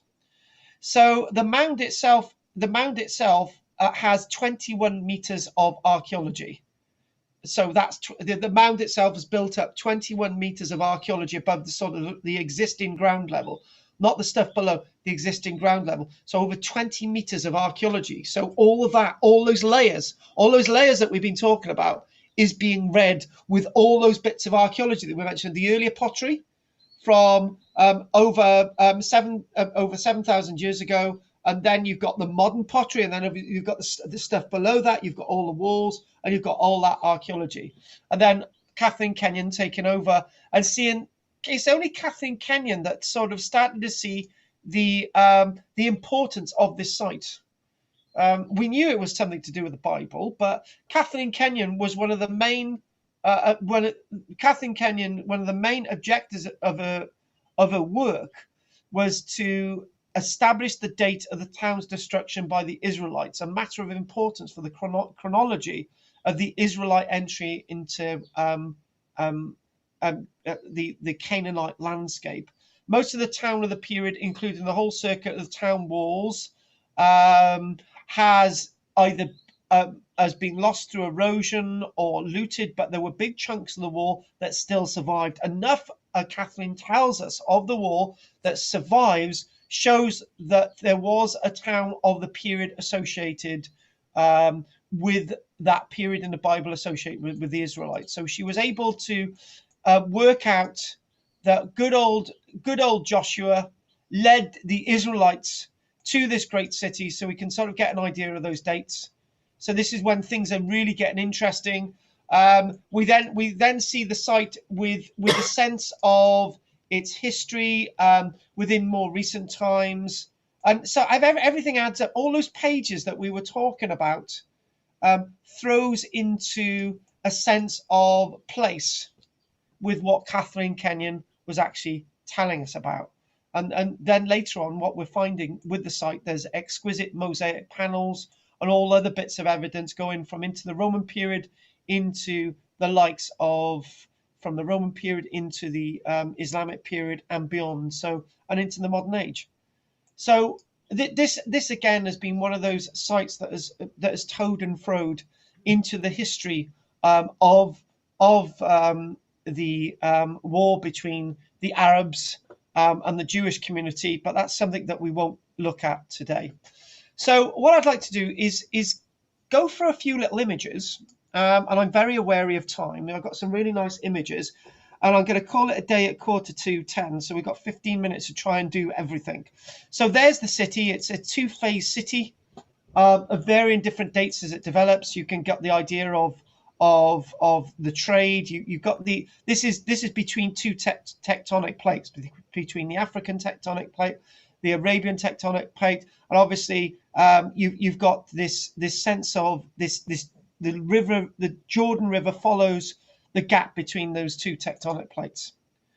So interesting little image here, a schematic cross-section diagram of the fortification systems at Jericho based on Kenyon's West Trench. So she excavated the West Trench. Obviously, she didn't excavate all the city, as I've already mentioned. We've looked at that plan and we saw some good old diggings into the site. So if we look at that there, you can see there that we've got the one massive trench. We've got another really large trench as well, surrounded by some more of the modern stuff, into this tell of archaeology that's 20 meters in height. So we go back to you can see the lush landscape around that today as well. You can see there that we've got this earthen embankment, and you've got the upper city wall into the lower city wall. So if we explain that there, you can see two layers of wall. Basically, as the city's expanding with the earlier wall, they've got this later wall as well. So it's just to be honest with you, the dating evidence for this site is so complicated. Trying to read the landscape from Kathleen Kenyon's notes would take many more lectures. But again, these you can see the sequences of the archaeology and how deep the archaeology is going. And we've seen obviously the tower that was once behind me on the images, and you can see that some of the buildings that were excavated as well. Lots of these have actually been backfilled now, and you can see the landscape today, other than the other houses that you've seen on the other plan associated with this occupation at Jericho. Obviously this has all been backfilled with all these walls, probably from about 4,000 years ago rather than the earlier stuff. and look at that again, as they would. And this is still visible. You can still visit that today, and you've got a nice little bit of a grate over that there. And you can see all the different layers of walls over a long period of time. Unfortunately, as what's happened with this site, as erosion and all that has taken its toll, what you can now see is this big chunky tower with evidence of other walls from different periods indicated across the site as well. Again, this great stone built wall from about 15 meters in depth there. That's about 15 meters where they've excavated. And again, the idea of excavating, you wouldn't be able to excavate that site in a lifetime. It's just too vast. And, you know, reopening Kathleen Kenyon's excavations, doing some conservation work, would only add to the evidence that she actually offered us with her excavations in the 1950s. I really like this, because what we've got after that is we've got this. We're going to quickly look at this skull, and we're going to quickly look at the bones. So if I can probably speed up a little bit more. And again, this is that from the Joshua and the Israelites. And what we then have, I love this one. When I looked at this, it sort of gave you a little bit of an idea what these buildings actually looked like. Sort of Jericho, the first one, Natufian hunters. It's given an earlier date than so you've got 12. That's a lot earlier than the dates I was given. That's 14,000 years ago. So you add 2 onto that 9,000 to sort of make it in the past. So that's 11,400 years ago. The settlement had more than 70 houses with around 1,000 inhabitants. Amazing that. And actually, this actually puts the dates that I've given you back 1,000 odd years, much earlier than I've actually said. 14,000 years ago, we're talking about people settling there, not the 11,000 that have actually been given. It's talking about, there we go, that the houses, unprecedented, the walls themselves being nearly 4 meters in height, 2 meter thick walls, and a stone tower that reached nearly 9 meters in height. So that's amazing. That's the stone tower. That itself, that stone tower there, that tower itself is a piece of archaeology over 11,000 years ago. So that there, we were coming nowhere near anything like this until about 5,000 years ago in Britain. You know, that gives you an idea of how advanced this is. Architecturally, urban planning, really important. Food storage is going to be very important. Priest, artisan trading, nomadic tribes, a history, 11,000 years history. A great fortified city. It's moving there 9,000 years ago. So what you're talking about is 9,000 years ago, the round houses made with adobe, similar to igloos, 9,000 years ago, were substituted by rectangular ones. That one thing I haven't had time to mention today is that you go from circular to rectangular and flat roofs. That's a revolution in building architecture, a revolution in architecture. Houses, they had stone foundations, clay brick structures, 50 centimeter width walls, because obviously you can't have all the walls 1 meter thick, can you? Because you know you're going to limit your space if you do that. And roofs were covered with a mixture of reeds and clay. So you're looking now at 9,000 years ago. Courtyards, buildings, and that idea that you've got courtyards as things start to develop. And you've got the Jordan River for trade, and you've got the Mediterranean as well. Resources, cultivating plants, possible sheep breeding, 9,300, 400 years ago. Now that's really early. An irrigation system, a canal system. You got, and there we go. The apparition of the Canaanites implied changes in house planning. The people absorbed the original culture and took Jericho to its most glorious times. According to the archaeological records, the city was destroyed roughly about 3,500 years ago to be refounded. It's talking about, similar to medieval fortifications, that should say. These were 3 meters wide into the later periods. And it's likely that the walls were continually rebuilt. There you go. And this is really interesting. If the walls are having to be rebuilt, they must have collapsed. So that's mentioned in the Bible. They blew the trumpets. There may have been some kind of earth tremor and the walls came down. But it just makes sense. Why can't these things have happened at the same time that people blew their trumpets? This is a great plan. It would be great it'd be great for you to have a little look at this. So if we, this will be online anyway. So you're getting a little bit of an idea of the walls. Again, it's talking about a population the same size of Arnside, about 2,000 to 3,000 people. And there you go. You know, it's just, they blew their trumpets. There may have been an earth tremor. The walls came down. Why not? And they had to rebuild the walls. As I said, they rebuilt the walls numbers of times. Going back to this, and then this skull. So what I'd like to do, I'm very wary of time, and I know what I know what our wonderful David is like. He'll say, "Oh, I gotta go now because he's gotta have his cocoa." But you can't have it yet, David. Okay, so not yet. Can't go yet, David. So so basically, this is a rather interesting skull. This is the famous skull, and this is they found a number of these skulls. This is one that's particularly being CT scanned.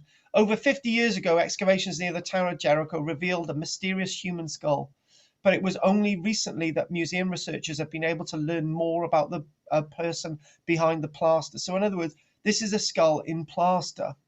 So the Jericho skull was discovered among a group of several other skulls in 1953 by the great archaeologist, eminent archaeologist karl-james, eminent archaeologist Kathleen Kenyon. You can learn more about the surprising discovery that is actually on the internet. Kenyon thought that the skulls were portraits of some of the earliest people to live at Jericho, and was thrilled with this new discovery. The skulls she found had been decorated with plaster to recreate human faces and had shells as eyes. Some showed traces of paint. So what exactly are they? What are these about? So these amazingly enough date from an incredible time, nearly 10,000 years ago. These skulls date from. As I said, there's more than just this one. And are these skulls associated with mourning the dead? Are they associated with rituals to bind society together? Initially, each plastered skull would have been a known individual, but as time passed, they likely became ancestor figures who may have been worshipped. So in other words, these have been created. However, the meaning of the skull had changed. And lots of things in archaeology, when we do look at archaeological sites, we do see that something might have one meaning 1 minute and the next minute it might change. For example, we talk about burial chambers, but lots of archaeologists now believe that lots of these burial chambers from the Bronze and the Neolithic period might have actually been not burial chambers to start off with. So you start off with a skull of somebody that you know, and then there's these skulls hanging around, and 1,000 years later they mean something else because we don't know what the original meaning of these skulls mean. And what they found is that through X-raying and CT scans, the craniums have been packed full of soil. And obviously what they're finding is that they're looking to trying to reconstruct these skulls, and they're undertaking CT skulls, and the team found out that this particular skull belonged through CT scanning and X-ray, and without taking any of the plaster off. They didn't need to take any of the plaster off or remove the soil. They're able to just X-ray it and CT scan it, you know. And the team found that it belonged to a 40-year-old man. He had broken teeth. They were able to work that out very much without taking all the plaster off. They had badly decayed and had abscesses and obviously causing him great pain. His nose had been broken. They found that, but this injury had healed before he died. So they found all that out without damaging it. The CT scan revealed that the man's head shape was of varying thickness. And there we go. You can see that the back of the cranium is thicker than other parts of the skull. That shouldn't be that thick, actually.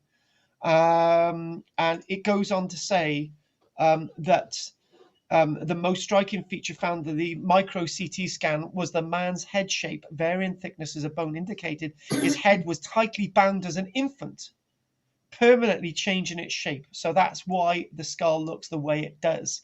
Studies of the scan results give us an idea of his health, diet, even religious practices. But the face of this person that had been so carefully modelled in plaster over 9,000 years remains unknown. But what we're going to do, we're going to give you an idea of what he may have looked like. So here we go. So what they've done, you've obviously seen this on Time Team, where they get a skull, Yeah. and they average from the skull the depths of the muscle tissue, and they started building up a 3D printed skull. That's a 3D printed skull. There you go, using those printer those 3D printer models. And they managed to build this up. The painstaking process of reconstructing this person's face then began with special building up facial features, including the eyeballs, as used in forensic reconstructions by the police. And there he looked like that. Mm. He'd be Sandra's ideal man. They're doing that with my ribs. Yeah, but we don't talk about your ribs because it makes me feel sick when you talk about it. Yeah. Me and can you imagine? Me and Pete had a conversation on the phone the other day, and we were both trying to have a conversation about your ribs, and Pete had a bucket, and so did I. So we're not doing that, Sandra. So there he is. He looks a bit like Pete. Actually, he looks the spit of Pete. Miserable looking bugger. Anyway, the face of the man that lived and died over 9,500 years ago can be seen for the first time since his plaster likeness was created in ancient Jericho, and describes the journey to the reconstruction of being like the ancient process in reverse. And then what I'd like to do is just quickly like to mention this here. Now, actually, this is going to be quite short, and this sort of brings a nice end to what we've done today, to be honest with you. It sort of makes it a little bit sort of together, really. And what this is, a little bit of a headline news. I can remember reading this out years ago when Andy was only a little boy. Excavated Jericho bones may help combat TB. So you go. This is in world archaeology, current archaeology. Dating back thousands of years, tuberculosis was a killer in antiquity and is still one of the world's deadliest diseases, with 1/3 of the world's population infected and approximately 3 million deaths per year. So if you want to compare that with COVID-19, as many people died from TB as have died from COVID in the last year, more or less. Now the fight to find a cure for the disease could be boosted by the study of 6,000-year-old human bones excavated by Kathleen Kenyon in the 1950s. Basically, these ended up in Sydney, strangely enough, in boxes in the 1970s, and they could work out. They found out where these bones came from. They were from Kathleen Kenyon's excavations. The bones are being analysed and have been analysed by various teams around the world. And the aim is to understand the origins of tuberculosis and its evolution. Jericho is important because it is one of the earliest nucleated settlements, as we know. And this is going to be a place where communicable diseases might have developed. And this is what they're saying. Yeah. Preliminary work on the bones suggests that there is sufficient DNA in the samples to make a contribution to our understanding of the origins and development of this microbial disease of tuberculosis. So the evolution of tuberculosis, amazing that. To work out 1 minute you've got no evidence within the human osteology and human bones, there's no evidence of it. And the next minute you've got the crucial information of the evolution of tuberculosis and why and where it came from. By examining human and animal bones from Jericho, bingo, the answer is we will be able to see how the first people living in an overcrowded situation developed the diseases of crowds, and how this affected the disease through changes in DNA of both the microbes and the people, and I would say the animals alongside them. The inclusion of animal remains in the study is based on the theory that some communicable diseases resulted from the closer proximity of humans and animals, a consequence of the development of husbandry. So in other words, as we started to have that human intercourse with animals, as humans started to develop and were domesticated, very likely some of their diseases would have passed on to human beings. One of the German experts from this also believes that knowing how a disease developed in the past will help us understand what it will do as it continues to evolve, and will ultimately impact on the way that public health officials set about combating the disease. And to be honest with you, this is really important to understand how diseases develop. And you know what they're saying as well is that not only were the bones tested for tuberculosis, they were also tested for leprosy and malaria, for example. But the main focus of the team was to understand tuberculosis as the one that they were looking at, to understand how the DNA how the DNA basically changed from one thing into another. And one thing that we do know is that one thing that I have been looking at just in the back of my eye is anthrax. And they've been talking about this this black bacteria that's been killing lots of people in India. I think that's what they call it. People have been getting it into their lungs, and it's been getting in through little infections and cuts and fissures in the skin, and that's exactly the process that anthrax gets into the human system. And very much we do see the evolution of animal diseases sweeping into human beings, and anthrax is a good example of that, and tuberculosis is another. And obviously using archaeology to understand how things develop is crucial to working out cures and strategies of mitigation to help humanity in the future to deal with other outbreaks of diseases that are to come, and to prevent them before they develop into endemic forms into society that TB and COVID-19 is in fact today. So what we're going to do, we're going to call that a day and talk about the importance of archaeology. Are there any questions, please, darlings? Well, talking about infections and things. Hang on a minute, who's talking first? I got 12 people. Women first, Pete. Margaret. Me? Yeah. Talking about infections and things. Yeah. I saw a piece in Nature magazine, and it said the major genetic risk factor for severe COVID-19 is inherited from Neanderthals. It's carried by around 50% of people in South Asia and around 16% of people in Europe. And do you know what? I've got a high percentage of Neanderthal genes, and the long COVID that I've got is probably testament to that evil little statement you've just made. So you're right, Margaret. You're always right, but you are a woman. You're bound to be right. David's not right at all. David, anything you want to say? No, thank you. David, they'll all be at your place next week. Make sure the cakes are ready. Drina? No questions, thank you. Ant's thinking you can. Okay, and you're next after Peter. Peter. Oh, just had mentioned the fact that the recent treatment for TB was hospitals built by the sea, with the wards being open to the fresh air and fresh sea air, and they must have been quite cold. Surrey Hospital is a very good example of that. And Surrey Hospital is another example of the first place that heart surgery was performed in the UK. All right. So that tower, that's where the first heart transplant was actually done on anywhere. So anything you'd like to add, Sandra? No.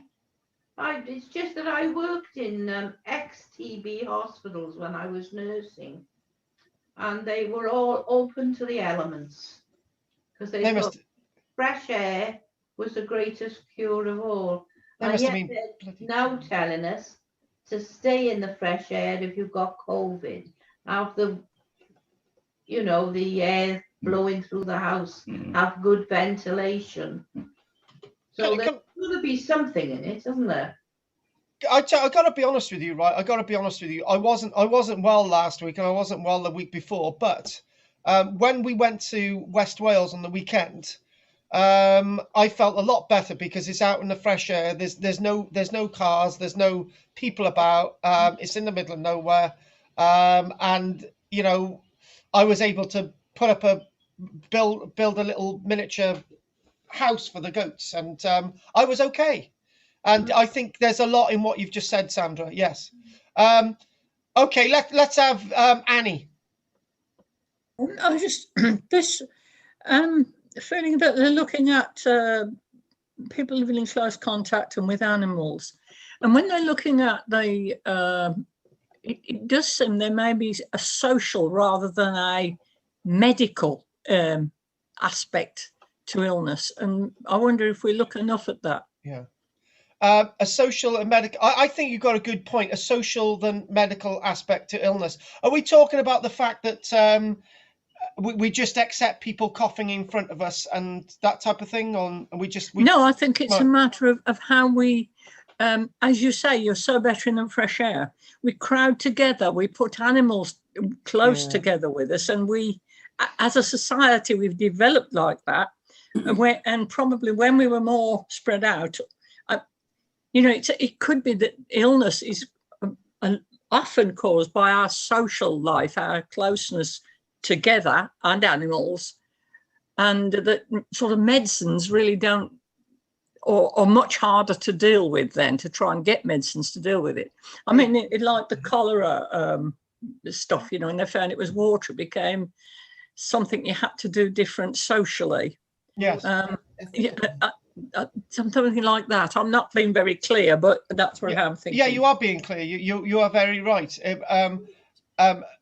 Illness is socially is a social thing, and when you break that cycle, things are very, very different. Yeah, I agree. Jessica, is there anything you want to say before we go to Andy to finish? Oh, Jessica's disappeared. Oh. Yeah.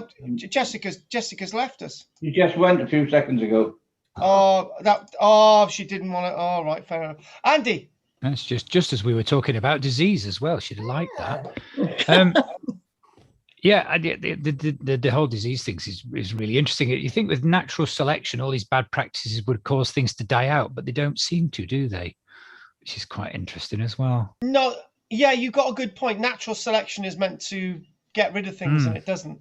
But going back to Jericho, it's quite an astonishing sight that there are so many important things there that are so different to everywhere else, like the TB, like those skulls. Never seen anything like that before anywhere.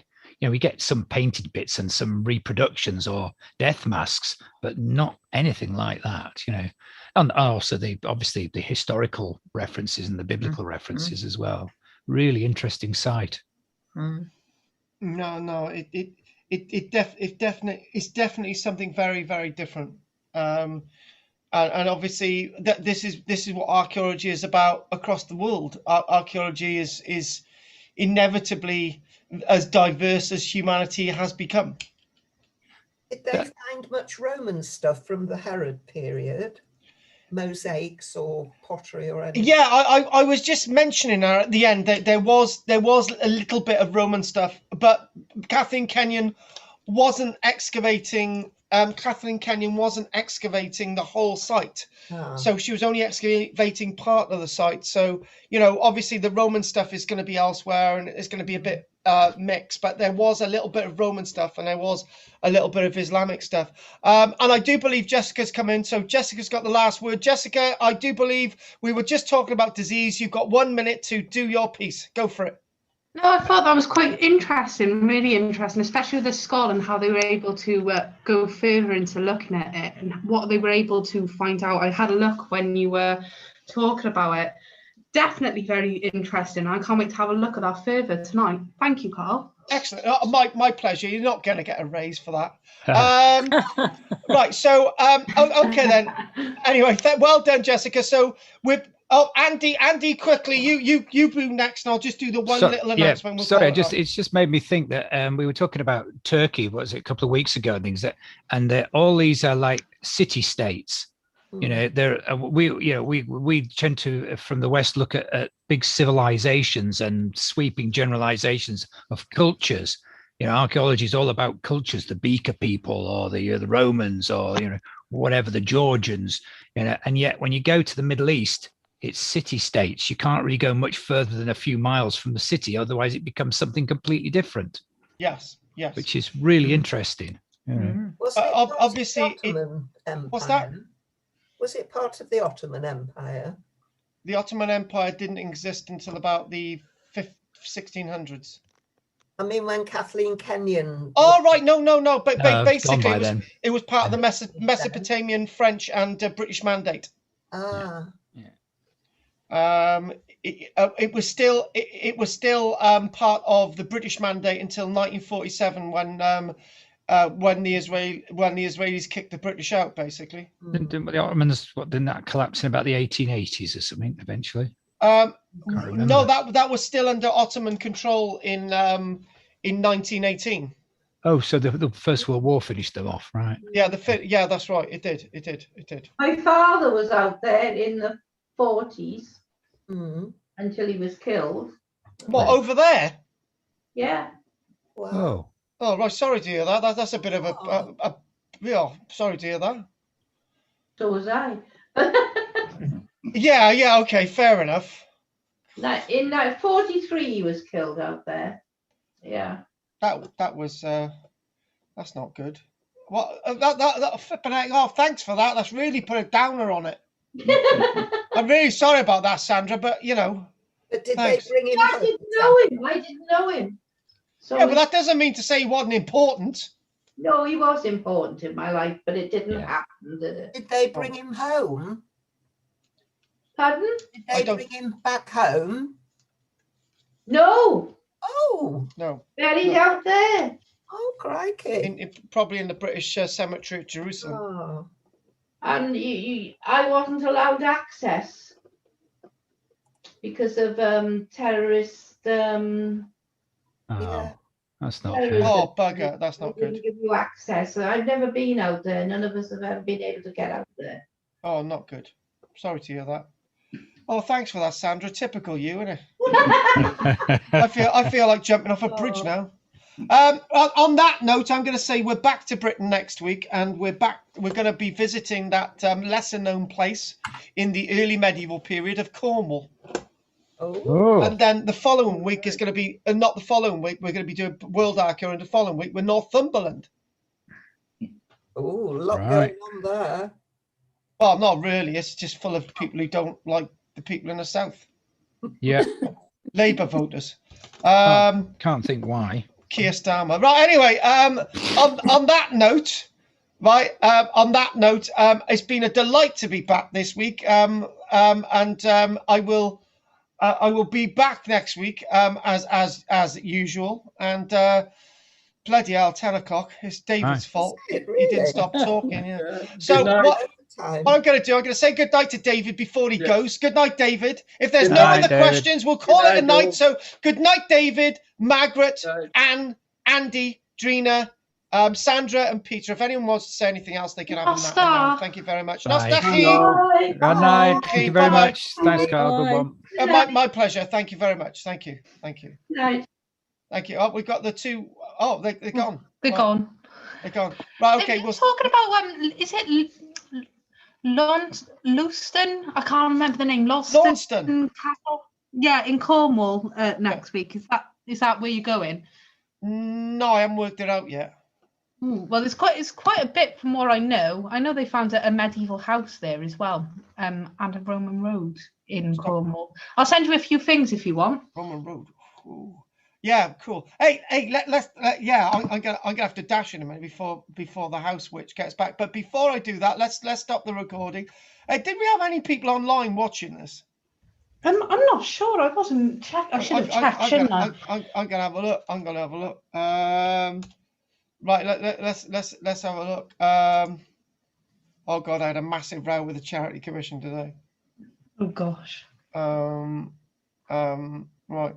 I thought you meant somebody watching Peter's video when he was talking about the Palmerston Follies, right? They thought they meant the Palmerston Follies in Palmerston Road in Barry. Oh no. Right, so I'm just going to double check, get through the adverts, and oh well, I don't know. We had 3 likes. Oh bollocks, never mind. Anyway, let's stop that. Oh God, let's just Before we spit out some crap.